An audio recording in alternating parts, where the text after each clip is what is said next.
Well, hello, and welcome back to Pillars of Eternity 2, Deadfire, here on Buto Plays Whatever. In our previous episode, we were making our way through Ukaizo, went up over into, where are we on at right now? The Andres Spire, turned off this machine. I had a heart-to-heart talk with all the gods, and where they kind of gave me their thoughts on the whole situation as far as starting the wheel on over. Gay got the final pep talk from Betheren, I forget her name. And now we've also, it turns out, a couple people made it through the storm and have landed here on Ukaizo. And we're going to have to go face them and see what they want. They're probably going to want to kill us. We're going to have to kill them. Yada, yada, yada. You know, same old kind of song and dance. So, everybody, are we ready to continue this final adventure? Huh? Are you nestled on in? Do you have your Ethos plush pillows, full body pillows of Ethos, huh? You gonna hold on to him tight because he's gonna freaking break the wheel? Let's see. Let's see what happens. Now, is there another way I can go? Seems like the only way. Yeah, because we have to head towards Ethos. He's in the final sector. So we gotta head back down the promenade. See what these guys want. They're gonna be down here waiting for us, I imagine.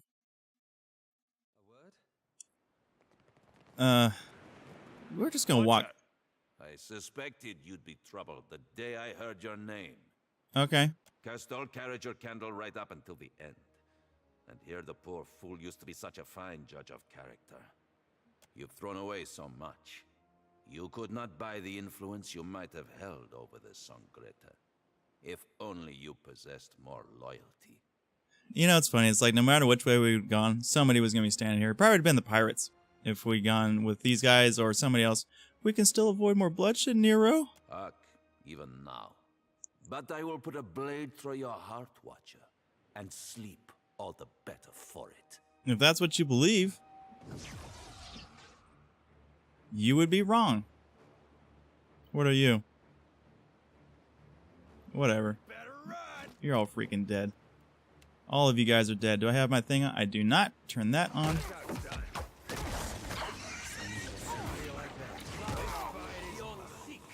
Who's this guy?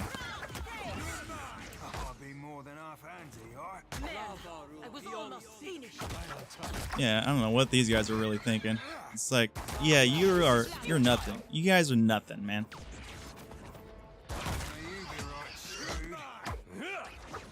All you guys are a bunch of exploding dummies. And I'm gonna take your stuff. Don't even need it. The gates where is next recovery. Wow. Single melee weapon hits grants 3% melee damage. Stacks. Got some good gear here, bro. Superb rapier. What is this? Poopy. What's this? Exceptional. Superb. Yeah, I like the superb rapier. It's not too bad. We'll take it all. Take it all. Oh man, people want to talk again? Is there something you wanted to? You only have to. I don't know what's up with her. I think she's a little good. This brings back some memories, huh? What's going on with you and Aloth? I'm a little worried about Aloth. What is it? I think the strain of the journey is getting to him. He's not his usual self. Okay. The old Aloth used to really like it when we made fun of him. He'd just stand there real quiet with his mouth sort of twitching and his eyes real big like he couldn't believe how good we were getting him. But the new Aloth doesn't just sit and take it. It's like he's losing his sense of humor. Is that everything? No, not all of it. There's the leaden key. We went all the way through the Deerwood to stop them. Now Aloth just picks up where Theos left off? The leaden key. I don't need to tell you what they did. Just about everything I ever cared about back home, they ruined it. And what do you suppose Aloth's been up to these last few years? And why do you suppose he's back here with us? I know what you mean. I'm not saying we gotta do anything crazy, but maybe we need to be more careful around him. You telling me you don't have suspicions?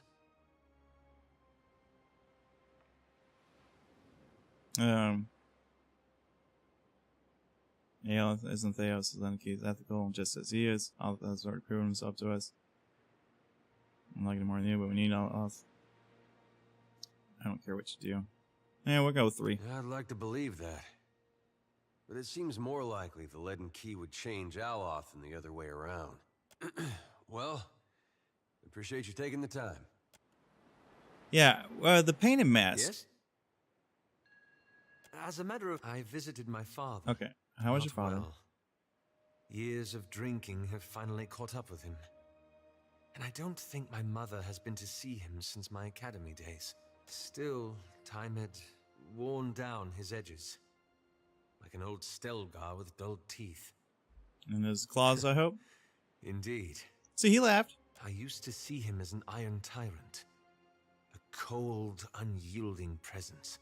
I simply came to realize that he was ultimately a weak man.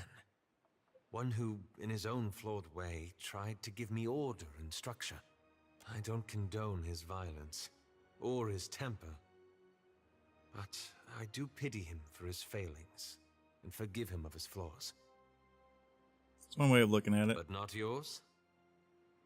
It's all right. After all, it took me quite some time to reach this understanding. Sounds like a good It trip then. was. That's all. Okay. Ready when you are. I'm on it. Everybody wants to do the talkie-talkie. I'm not interested in talkie-talkies right now. Oh, the humanity. What are these people going to think when I allow Ethos to break the wheel? What's the aftermath? Like, I expect this is the end game. We'll probably be able to set back. It's like, well, these people are returning with this? Mogwith, accept this. Let's head on into the pits. Oh, game's having to think this one on over. Hard thinking for the game. Descend into the ancient winding streets of Ukaizo. Battered by storms for thousands of years, the ruins bear the marks of their role as the lone witnesses of the god's there I am. great secret at the center of the city. The houses and boulevards are pierced by great spears of luminous Audra. There are no ashen bodies, no birds, no sign or sound of any life.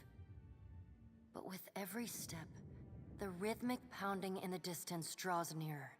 Soon, you can feel the vibration traveling up your spine.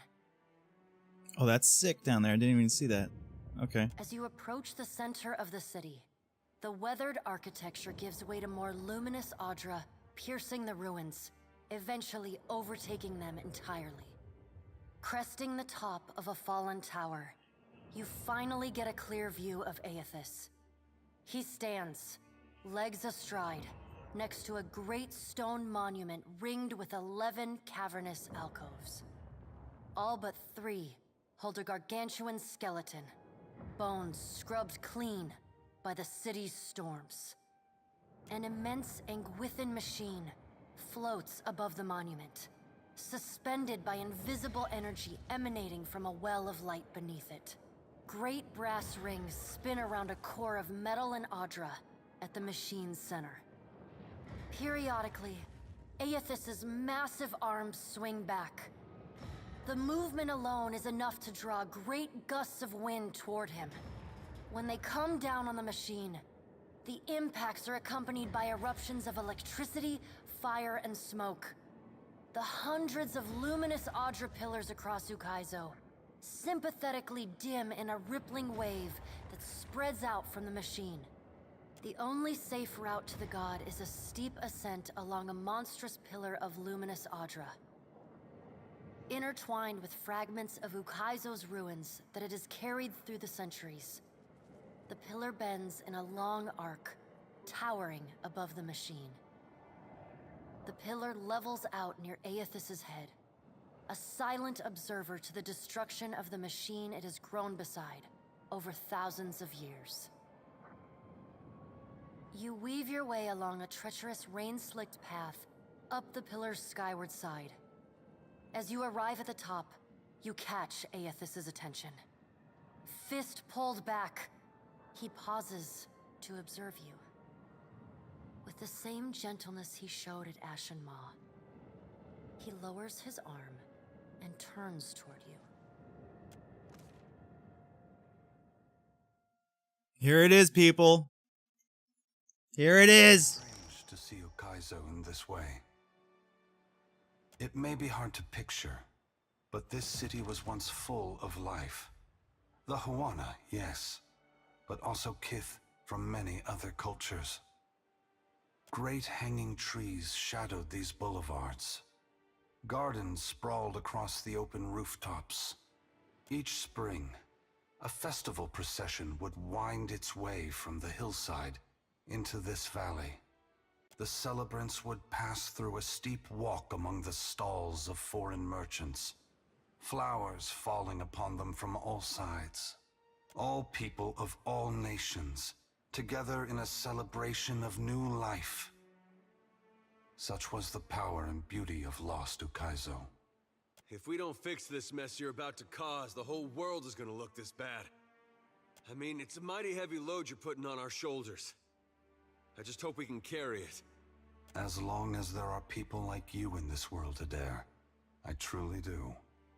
I've been pronouncing his name wrong the whole time. I'm not changing it. He's still Eater. This power has always been in the grasp of mortals. Now you will finally be aware of it. Now you will be able to decide what to do with it. Ayla shakes his head looking up at Eothas. What right do you have to do this? Destroy the wheel and leave us with nothing? Without even knowing what will come next?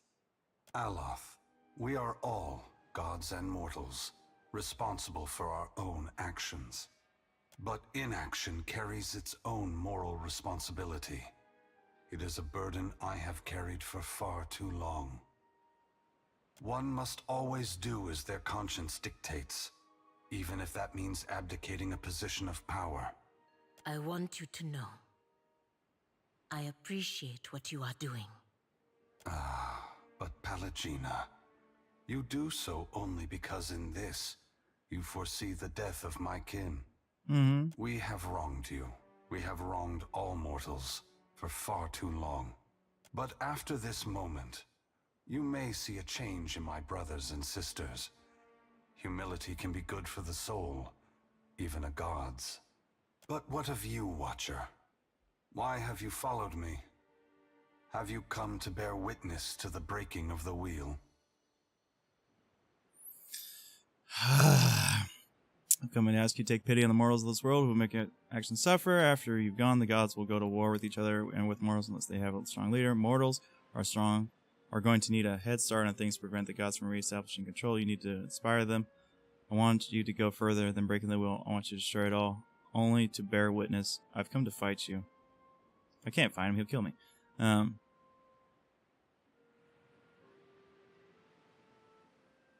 God, here it comes, man. Eater might just straight leave after this. Which sucks. He's my frontliner. Mortals are going to need a head start on things to prevent the gods from reestablishing. There's only one thing epic enough for me to say. Only to bear witness. You are welcome to do so. I must attend to my final work now. I cannot delay any longer. You have carried a heavy burden across the Deadfire, Watcher. Before I go, I would rid you of it. As soon as the other words end in your mind, then you hear one final dissonant ring of the chime within you that then silence. The knot that formed when the Paladin first addressed you in the beyond is now gone. You are free now. As free as any of us can be. Many will come to you for help in the years ahead. Animancers, priests, even the gods themselves. I have great hope for you. But always remember that your future is for you to decide. Use your freedom well. Aethys squares himself to the machine. As you move to a safe distance, he draws his fists back and resumes his assault. The blows rain down with increased fervor, but the machine perseveres in spite of his efforts. Spreading his arms wide, Aethys draws power from the luminous Audra clustered around the valley.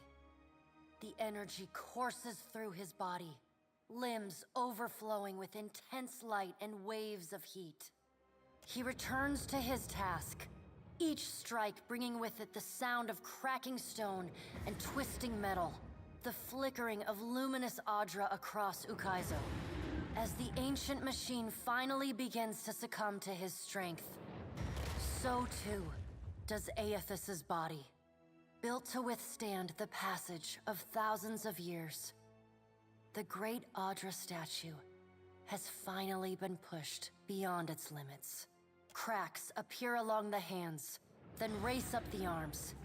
Aethys does not slow his assault, but continues unabated. Its brass rings twisted. The machine spins erratically but withstands the relentless barrage. Aethys stands astride it and pummels the base of the machine.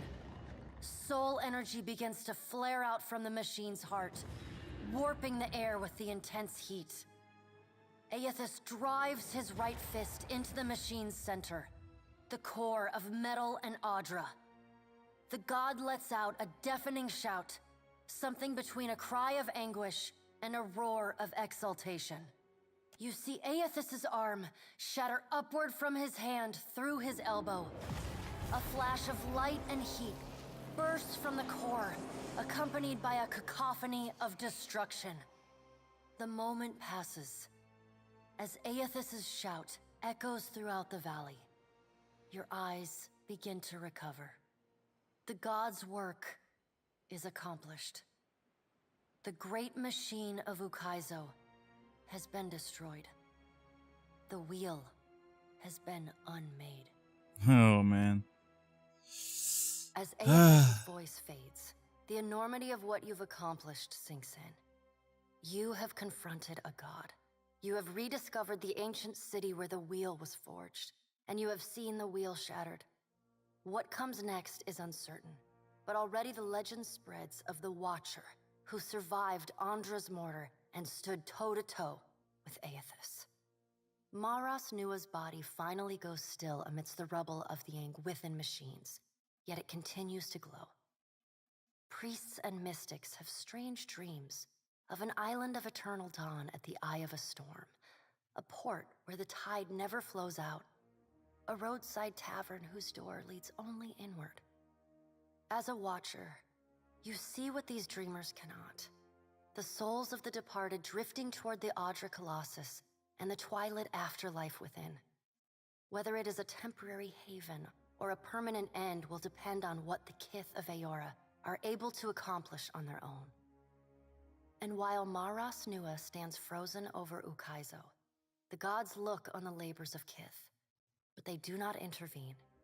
They watch and argue, wager and conjecture at how or whether mortals will solve the puzzle set before them. After the battle, Aldi sends her fleet from Ukaizo. Her first and last act as Lady of the Ancient City is to reactivate the storms from Andra's spire. Her work done, she departs in the floating hangman. She determines that none shall control the power of Ukaizo. Under her, the Principe shall remain a lawless, rootless pirate band, and Deadfire shall remain free for any with the will to make their way in it. As the rise in piracy makes operations in Deadfire ever more costly, the Consuelo Mea Compressa votes to scale back the Valian Trading Company's presence. Luminous Audra and Animancy Research remain valuable enterprises, but the company can no longer afford to seek dominance in the region. Good. The Royal Deadfire Company makes a final attempt to seize Ukaizo using an innovation of its own. A ship that submerges itself beneath the waves and storms. It is not, however, immune to the magically charged barrels that Aldi's ships drop into the water. Freaking Aldi's, man. After an embarrassing defeat, the Royal Deadfire Company consolidates its forces in the archipelago and limits its ambitions to a handful of well-guarded plantations. The storms of Rauatai rage on, and its people muddle through with the same tenacity that has served them for millennia. Demoralized by the loss of Ukaizo, the Huana tribes fragment further. All of Queen Onikaza's work to unify her people falls apart, and foreign traders openly flout the decrees of the Kahanga crown. Port Mage remains stable despite the changes at work in Deadfire. Governor Clario and Storm Speaker Ikawa work together to shore up their defenses against the Principe and to petition the Valian Trading Company for additional funding. Thanks to their joint efforts, Port Mage becomes a bastion of security and prosperity in the southern archipelago. Okay. As the balance of power changes in Deadfire, so too does Nekataka transform. Pirates, smugglers, and other criminals flow into the city, openly flouting its laws. The Kahanga leadership takes responsibility for the welfare of the Raparu, and the gullet starts to improve. What was once a den of crime, poverty, and illness slowly becomes a quiet haven for the Raparu. The loss of Skiarilifus's essence weakens the Water Shapers Guild. Their power wanes and their influence fades. The art of water shaping survives as an arcane curiosity. Your brief encounter with Letharn proves deeply influential for the children of the Dawnstars. He comes to recognize his nightmares and the scene at Hisango as Aethys's final warning to his people. Unite in strength and faith, or perish forever. As word of Aethys's deeds at Ukaizo spreads, his fellow Dawnstars take this message to heart. The children of the Dawnstars respond to Aethys's sacrifice by taking up the lanterns and sickles of the Harvesters of Gone. They become pilgrims of essence, gathering souls across Sayora and ferrying them to the edge of Andra's mortar, that they might find their way to the haven within the Adra Colossus. Others will repair or rebuild the wheel one day. In the meantime, the Dawnstars will care for the souls of the dead. The Adra at Pokakohara is restored, but the rumored Valian Trading Company post never comes to Tikawara. Torn between waiting and seeking better fortunes elsewhere, the tribe gradually scatters and fragments. Ships continue to disappear at the southeastern fringe of the archipelago, and stories circulate of a colony of vampires and gulls preying on their crews. Yes, this was straight up, man. Those guys were hardcore. I met with them. I tried to kill them. Those certain man, I don't know what it was, but they were like, I couldn't stop them. I tried to. You know, maybe some other tactic would have been better, but they kept getting into my mind, man. I was attacking my own crew, and I'm such a pester that my own crew was just like, it had no chance against this captain. Oh. Though your adventures alter the destiny of Aora and the balance of power in Deadfire, they also leave a lasting mark on those who travel at your side. Your companions find themselves changed in ways both big and small. In the days sailing back from Ukaizo, Adair finds himself disillusioned with all gods, his own above all. Where the gods have touched Deadfire, he sees only destruction, loss, and emptiness. He casts off all symbols of Aethys, and even begins refusing to use his name. Ultimately, he chooses to remain with you on the Defiant, knowing if any mortal is to have the final word in a conflict with the gods, it will be the Watcher of Cadnua. That makes me feel good inside. I got tingles right there. That's beautiful. Shodi is not a priestess who understands the meaning of subtlety. As such, she makes her girlish crush on Adair painfully obvious from the moment she first sets eyes on the strapping fighter. But as you all travel, Adair grows increasingly uncomfortable with her attempts to engender his affection, until he finally takes her aside and sets her straight. He's not interested in a sheltered, overzealous little girl, he explains in so many words. After that, Shodi turns a cold shoulder to him, sometimes forgetting to heal him in the chaos of battle. Or so she claims. Yeah, so this is basically going through the crew. I didn't use... Man, I just stuck with the Fantastic Five that we had. And so I guess this is going to go through even the people that I collected along the way. Interesting. Shodi's journey through the Deadfire on your ship is an eye-opening experience for the sheltered farm girl. After many souls harvested, more lives aided, and much adventure had, the priestess declares her intent to rejoin her fellow missionaries at the Temple of Gon in Nekataka. Following a shy grin and an overzealous handshake, Shodi leaves you with an open invitation to visit her anytime. It is some months later when she pens you a missive. Can you hardly believe it? Her chicken scratch handwriting reads, Saw one sailing for distant lands. She's leaving me in charge of the temple. I've been named the High Priestess of Gon. Okay. Aloth renews his commitment to transforming the Leaden Key from a tool of secrecy and oppression into a watchdog organization. With the wheel broken, he reasons the world will need wise and responsible leadership more than ever. It is a lofty goal, and one he does not expect to finish in his lifetime. But if there's one thing he's learned from the Watcher, it's that a single person can change the world. You let Romaro go, and the former pirate ostensibly set sail for the trade lanes of the Eastern Reach, the Edier Empire, Old Valia, and the Republics. For the remainder of your time together, Seraphin seems, if not exactly happy, at least contented with the outcome of your confrontation with his former mentor at Sayuka.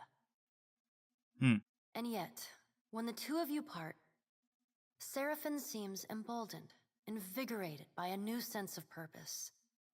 He buys you a drink, toasts to the Deadfire, says, let's see if we can make something worth a shit out of what's left of these Principe swabs, and sets sail the next morning. In the years to follow, rumors occasionally reach you of the Blue Orlan pirate of the Deadfire, a privateer captain as keen to free slaves or fight for an influence as he is to plunder and pillage. Pleased with the Navy's conduct throughout the Deadfire campaign, Maya returns to active duty. She can find a free drink and a sharp salute anywhere she goes in Rawatayan territory. In recognition of her performance, the Navy attempts to give Maya less strenuous work. She flatly refuses, throwing herself into the fray whenever she can. Her rifle never has time to cool. She looks forward to seeing her brother again. So does Ashiza. Takehu distances himself from the problems of the Deadfire, giving the tribes a reprieve from godlike omens. And Gati's silence speaks volumes. The Huana grow to rely on each other, paving a new way forward divorced from their traditions. Soon after he departs Nekataka, distant tribes report of unusual and salacious water sculptures appearing on the shores. These quaint visitations are widely celebrated, the identity of the artist ever an open question. He bids you farewell, suggesting that you seek your next adventure in a brothel or tavern, where consequences begin and end at the front door. He sounds eager to leave old conflicts in the past. Great changes are at work in Deadfire and the world beyond, but the storms of Andra's mortar rage on. Whatever salvation Kith achieve will be hard-won, but it will be the deliverance of their own choosing. As the Watcher of Cadnua and the former Herald of Bareth, you return to your ship and begin the long journey home. You hope for calm weather.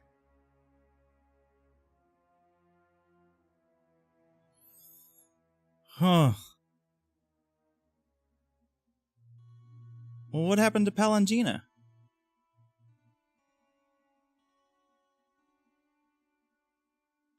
Oh, wow. That seems like that's going to be it, everybody. It's a good game. Good game. Lots of different choices to be made. I mean, definitely has a high replay value. Now, of course, we didn't do everything on camera. I don't want to do everything on camera for you guys. This series is about showing the basic meat and potatoes of the game and just stuff I felt you guys would enjoy. And so I hope I brought to you everything that you need. And I honestly, I hope that you guys, by watching this or playing this game, or actually go out and get this game. It was a fantastic game. Lots of replay value in it. I mean, the amount of different characterizations and customizations you can do is truly without limit, it seems to me. The story was great. The finale, was kind of so-so in my mind. Overall, I'd probably give this a... I mean, that ending was kind of just lackluster to me. I don't know. I liked everything, but it was just like, here it is. So we're gonna go ahead and give this, I don't know, 8.75. on the under scale. But yeah, no, that's gonna wrap it up for the series. I hope you all enjoyed it. Enjoyed the way I played it. Enjoyed, learn from some things. Of course, lots of stuff were left to be known, but I want you guys to see that and figure it out on your own. I want you guys to enjoy this game and get all into the little things. I mean, I put maybe like, I don't know, 15, 16 hours of work in off camera. So that's stuff for you guys to discover and enjoy it on your own. You'll be like, oh man, I didn't get to see this. I mean, your outcomes are going to be completely different than what I did, unless you totally do everything that I did, which would be really insane. Okay, if you guys are able to match me and all the things that you didn't get to see, that'd be really insane. But yeah, that's going to wrap up for the series. I hope you enjoyed it, everybody. Let's see if there's anything here at the very, very end of Pillars of Eternity Deadfire. Let's see here. Times 0. Nope, going to fade into the load. But yeah, that's going to do it for us today. Do it for the series. Hope you all enjoyed it. Because I did, I really, really did. Great game. Great game indeed. But, yep. That's going to be it, folks. So, until next time, you all take it easy. And I'll see you around. Peace.